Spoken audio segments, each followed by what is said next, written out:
நாங்கள் எல்லாரும் பாசத்தோடு கூப்பிட்டுக்கிட்டு இருந்த கேப்டன் விஜயகாந்த் சார் இன்னைக்கு நம்ம கூட இல்லைன்ற செய்தி வந்திருக்கு. நான் பெங்களூர் ஷூட்டிங்கில் இருக்கேன். ஆனால் என் மனசெல்லாம் அங்கே தான் இருக்கு. ஏன்னா என் வாழ்க்கையில்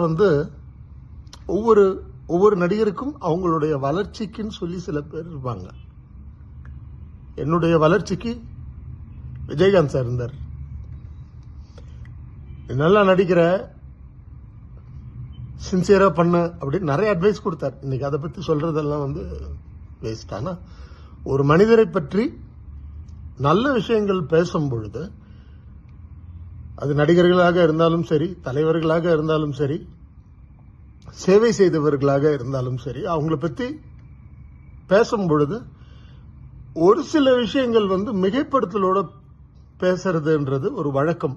ஒரு மேடை நாகரிகம் கூட. ஒரு ஸ்டேஜில் உட்கார்ந்துருக்கும் பொழுது அவரை பத்தி பேசுங்க அப்படின்னு ஏதாவது சொன்னாங்கன்னா அது நம்ம பேசுறது வழக்கம். ஆனா கேப்டன் பொறுத்த வரைக்கும், கேப்டனை பத்தி நம்ம பேசினது, எல்லாரும் பேசியிருக்கிறது இது வரைக்கும் ஒரு 20% தாங்க. அவர் பண்ணியிருக்கிற அவ்வளவு தர்ம காரியங்கள், நல்ல விஷயங்கள், இதை பத்தியெல்லாம் சொல்லணும் அப்படின்னா ரொம்ப சிரமம். ஒருத்தருக்கு முழுசா தெரியாது அவர் எவ்வளவு நல்லது பண்ணியிருக்கிறாருன்னு.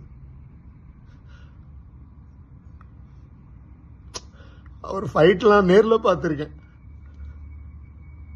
என்ன ஸ்ட்ராங்கான ஒரு பர்சனாலிட்டி. இன்னைக்கு அவர் இல்லைன்னும் போது மனசு ரொம்ப கஷ்டமா இருக்கு. எனக்கே 30 வருஷம் ஆயிடுச்சு சினிமா இண்டஸ்ட்ரியில.